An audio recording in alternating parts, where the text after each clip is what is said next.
¿Qué tal? ¿Cómo les va? Bienvenidos a una nueva entrega aquí en BTV Noticias en su edición central. ¿Cómo le va, Stephanie Line? ¿Qué tal, Nico? Buenas tardes para ti y para todos. Lindo día, hoy sí que estuvo Lindo más día, agradable. más agradable, Sí, con más mejor agradable. temperatura y muy buena presencia del sol. Un día en el cual obviamente hay repercusiones por lo que fue otro aburrido partido de Uruguay, 0-0 un embole, y la marcha del torneo clausura donde Peñarol ganó de manera agónica y le mete presión a Nacional. Así es, recibimos a Fiorella Rodríguez con el adelanto del Deporte. Fío, ¿Cómo bienvenida. están? El saludo para todas y para todos. Así es, un partido en el que Uruguay por lo menos ilusionó al principio con buen juego, el segundo tiempo muy chato, muy aburrido, como ustedes bien decían, y ese 0-0 gigante entre Uruguay y Ecuador. Está en marcha la octava fecha del torneo clausura, supongo que estás contento, Nico, por el triunfo de Racing. Muy feliz. Bueno, me alegro un montón. Lo necesitábamos. Sí, claro que sí. Están jugando Boston y Progreso 0-0 y tenemos para repasar también el triunfo agónico de Peñarol ante Danubio de hace un ratito nada más en Jardines del Hipódromo, así que mucho fútbol en esta columna deportiva. Muchas Muy gracias. bien. También mucha información para compartir del ámbito internacional. Deli Lionel, bienvenido. ¿Qué tal? ¿Cómo ¿Cómo le va? están? El saludo para ¿Cómo anda? ustedes y para la gente en casa. Muy bien, hay mucha información a nivel internacional para compartir, pero vean estas imágenes que seleccionamos para el adelanto aquí en BTV Noticias. Esto ocurrió en Nigeria. La explosión de un camión cisterna que llevaba combustible ocasionó la muerte de al menos 100 personas. Pero lo curioso es eso.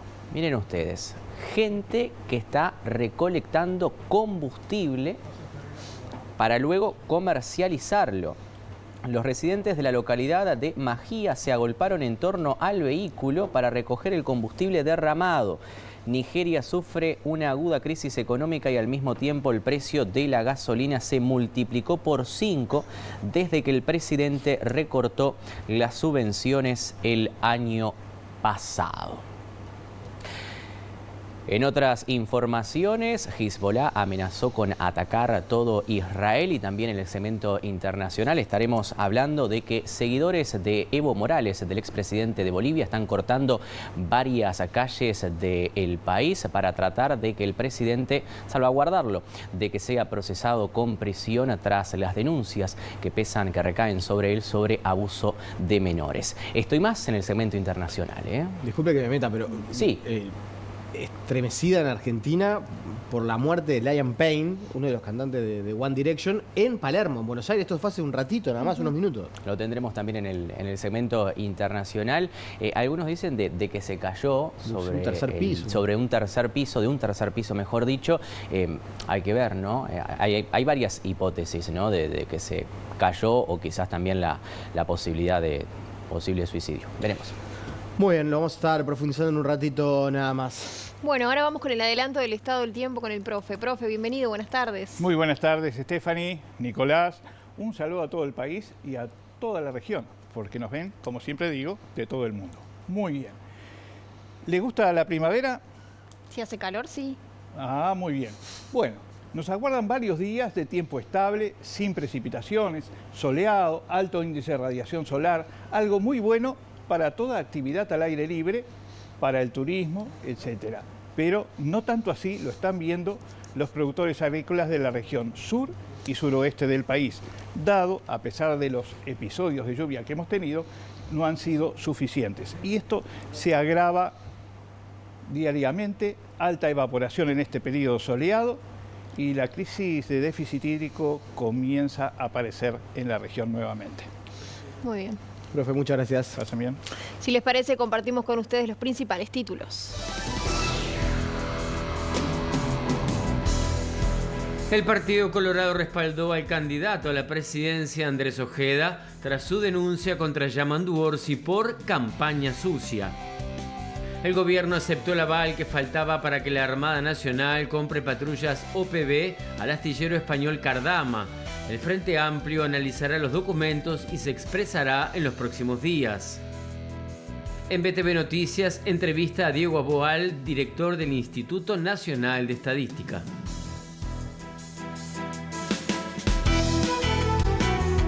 La primera intervención, y él lo decía al pasar en su móvil, desde el Partido Colorado hoy volvieron a insistir y sobre todo respaldar la denuncia que presentó en el día de ayer Andrés Ojeda, escoltado por Robert Silva. Ayer les contábamos que Pedro Bordaberry se había manifestado en redes sociales respaldando a Andrés Ojeda, y algo similar ocurrió en el día de hoy de manera institucional por parte del secretario general del Partido Colorado. Estamos hablando de Gustavo Osta. Además, se refirió a las críticas que recibió Ojeda por participar en una entrevista donde Orsi apareció recreado bajo mecanismos de inteligencia artificial. Ver con preocupación que están apareciendo en el país campañas de este tipo, campañas sucias, que hacen una presentación falsa de hechos, tergiversando los contextos, a los efectos de perjudicar, en este caso, al candidato a la presidencia por nuestro partido, el doctor Andrés Ojeda, que viene en franco crecimiento, con el objetivo de generar una mala imagen o introducirse en aspectos a veces de la vida personal que no tienen absolutamente nada que ver con lo que es la tradición del país en cuanto a la discusión política, que siempre ha sido de manera, digamos, elevada y de manera, digamos, seria en el tratamiento de los temas. Sin justificar una cosa a la otra, ¿Ojeda faltó a la ética al haberse sentado en una entrevista con un Orsi falso, con una inteligencia artificial?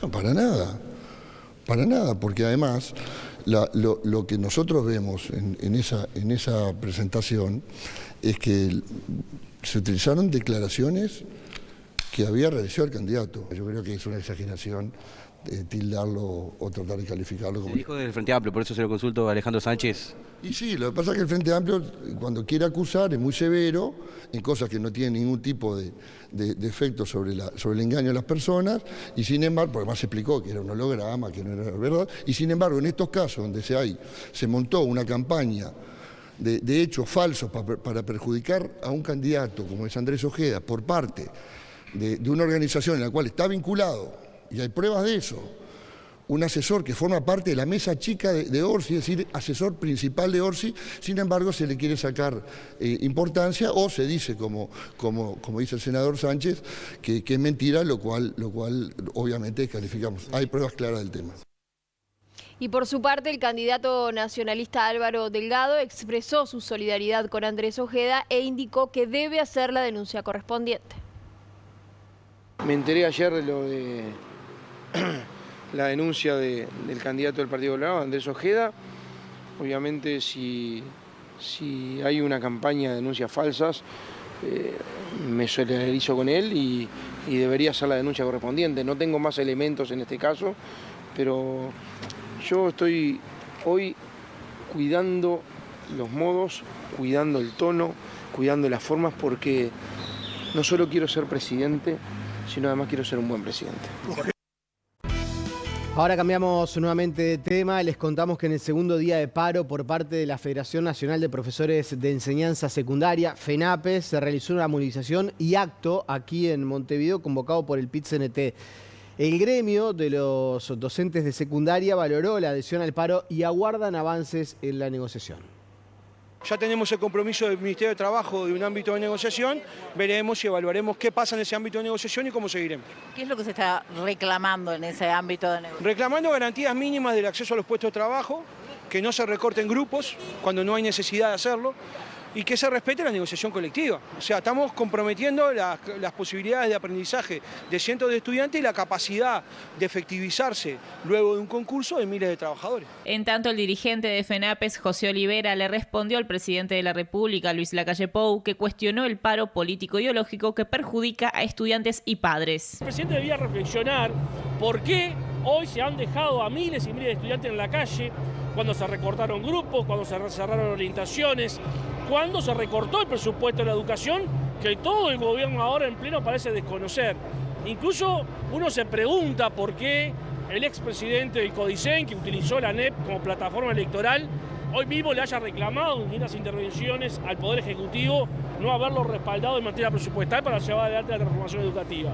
Por lo tanto, aquí no vale tomar caminos de atajo, aquí a lo que vale es asumir la responsabilidad que se tiene en la definición de las políticas que el gobierno ha llevado adelante. Desde el PIT-CNT, que convocó a una movilización y acto en la avenida 18 de julio, se recordó la plataforma reivindicativa. En una agenda nacional para el desarrollo, donde venimos levantando la bandera de la defensa, del trabajo, del salario, de la calidad del empleo en términos concretos, de lo que tiene que ver con una ley de reducción de la jornada laboral de 40 horas con pago de 48 y que es necesaria para, en el escenario en el cual estamos, en el cambio del mundo del trabajo que se está viviendo a nivel general, y a la misma vez en defensa así también de la educación pública, de los hechos que ya son y están a la vista y que el propio FENAPES así lo ha enmarcado y lo ha trasladado a la opinión pública, y con un tema central que tiene que ver con que estamos en la recta final hacia el plebiscito, hacia el sí, hacia la papeleta blanca del sí,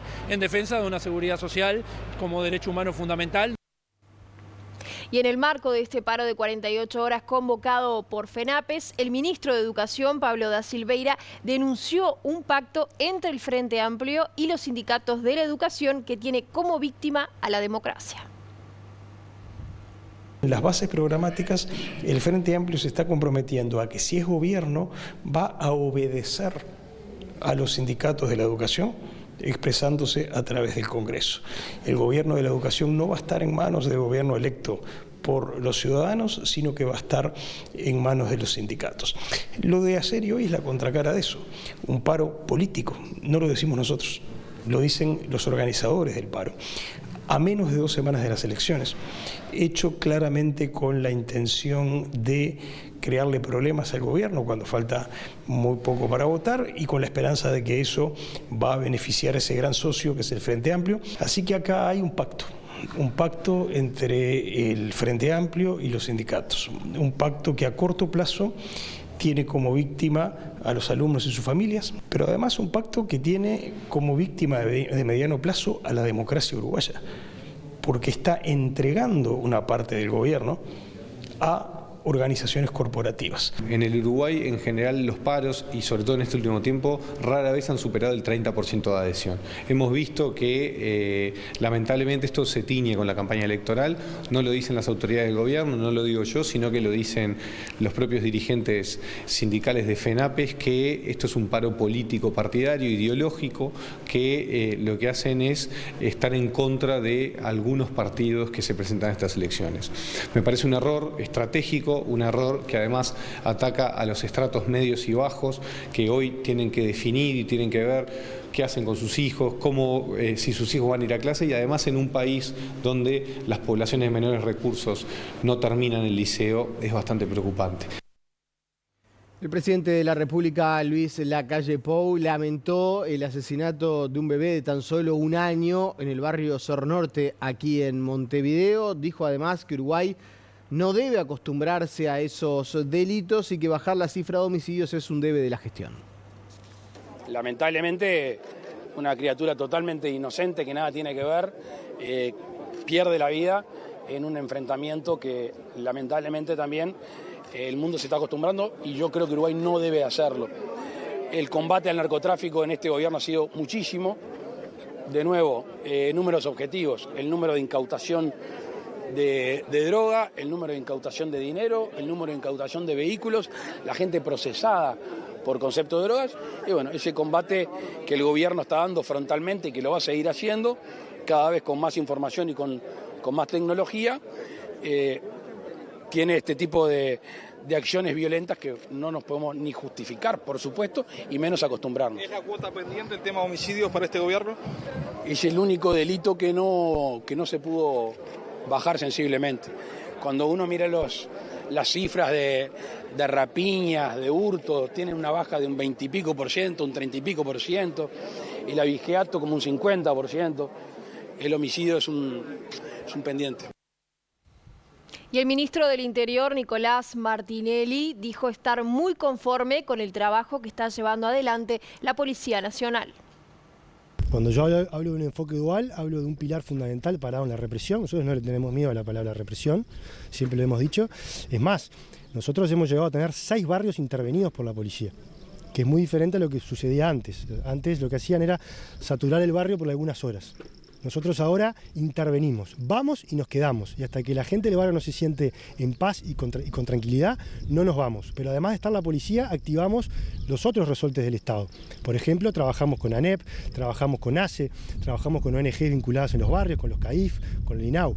Entonces, eso es lo que ha logrado de que tengamos una política exitosa en ese sentido de desmantelamiento, por ejemplo, de las bandas criminales que operaban en Villa Española, en la Cruz de Carrasco, en Maldonado y en otras ciudades y en otros barrios de Montevideo. Estoy conforme con la gestión de todo el Ministerio del Interior y el gran trabajo que viene haciendo la Policía Nacional en todas sus unidades operativas a lo largo y ancho de todo el país.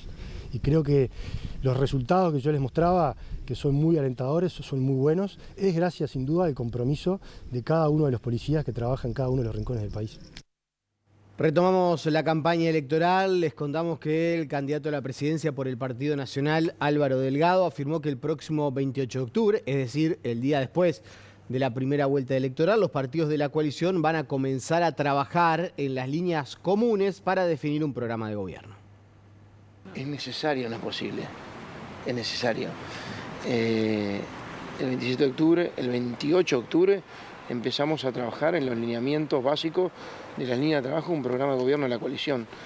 Con una diferencia, todos los partidos de la coalición y algunos nuevos, como Eduardo Luz, con el Partido Constitucional Ambientalista, que ya dijo que va a acompañarnos y va a apoyarme en el balotaje y que va a integrar ese proceso de coalición, y seguramente algunos otros, están comprometidos desde ya a que vamos a ir rumbo al balotaje, a votar al candidato del partido más votado, que obviamente espero representar a la coalición en el balotaje, y que vamos a trabajar en un programa único. Y en realidad ya lo tenemos todos internalizado ese proceso, así que el 28 seguramente empecemos con los cuadros técnicos a hacer un programa sobre los lineamientos básicos de un programa de gobierno y obviamente una coordinación político ya electoral rumbo al balotaje. No sé, vamos a ver cómo les instrumentamos, pero hoy en realidad yo en lo personal tengo un vínculo permanente, semanal, con los líderes de los partidos de la coalición. Es natural, lo tuve en el gobierno, imagínense en la campaña electoral. Y el presidente del BPS, Alfredo Cabrera, dijo que en la cadena nacional emitida por los impulsores del plebiscito contra la reforma de la seguridad social se dieron datos que no son ciertos. Me pareció una cadena que tuvo una apelación a lo emotivo y que los datos que manejó no coinciden con los datos que maneja el banco. Me parece que hubieron una serie de datos parciales que no necesariamente se corresponden con los datos que nosotros tenemos. Ya se hacen afirmaciones, se hicieron algunas afirmaciones, por ejemplo, decir que la renta se calcula sobre una expectativa de 100 años, eso no es así. No es así. O sea, la renta se calcula sobre la base de la edad de la persona, en concreta se calculan todas las edades, porque las personas van a cobrar renta hasta el momento que fallezcan. El Banco de Previsión Social paga jubilaciones a más de 800 personas de más de 100 años. Pero no se calcula a la persona a los 60, 100. Hay un cálculo para cada uno y a los 70 se calcula a los 70, a los 71, a los 71. Eso, por ejemplo, es incorrecto. Es una afirmación que no es correcta. Decir que las AFAP se llevan 20 pesos de cada 100 tampoco es correcto. La República FAP, que es en definitiva la FAP que tiene la mayor participación del mercado y donde el Banco de Previsión Social es accionista, donde todos los accionistas son organismos del Estado, cobra un 4,5% de comisión, no cobra un 20%. Bueno, el asunto del plebiscito de la reforma de la seguridad social fue el tema principal en una nueva entrega de Uruguay Elige, el programa periodístico de BTV. Allí el senador frente amplista José Núñez, integrante del Partido Socialista, uno de los impulsores de la iniciativa, explicó cómo se utilizarían estos aportes de las AFAPs en caso de que se apruebe la iniciativa popular. Además, el diputado colorado, Felipe Esquipani, aseguró que la eliminación de las AFAP podría impactar en la riqueza de nuestro país. Esos fondos que están allí, esos 23.000 millones de dólares, van a ir a un fideicomiso que lo va a gestionar el Banco de Previsión Social, justamente para ir pagando las jubilaciones y pensiones. Pero de todos en general, o sea, el ahorro de cada persona va a ir a ese fideicomiso y el BPS lo va a gestionar para ir pagándole a las personas que se vayan jubilando. Y a esas personas también que no perderán ninguno de los derechos porque lo dice a texto expreso la jubilación. Ese dinero, lo que cada trabajador tiene registrado en su cuenta, va a quedar salvaguardado. La papeleta sí lo establece, que el BPS deberá crear una comisión y mantener todos los registros de los aportes realizados por cada persona a la AFAP. Y al momento en que esa persona se vaya a jubilar, se le va a calcular por el sistema nuevo, digamos, y por el sistema actual, el de la AFAP.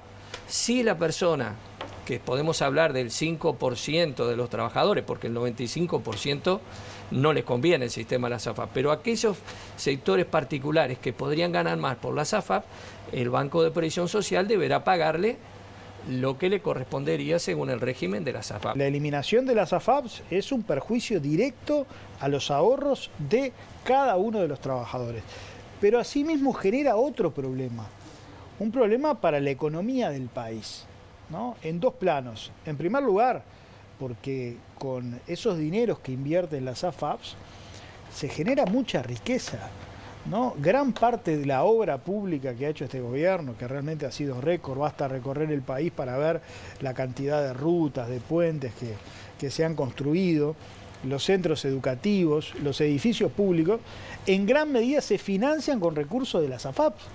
Entonces, la falta de financiamiento que va a haber en el país para financiar obras de infraestructura, si se elimina la AFAP, bueno, va a generar que haya menos puestos de trabajo y por tanto que se genere menos riqueza.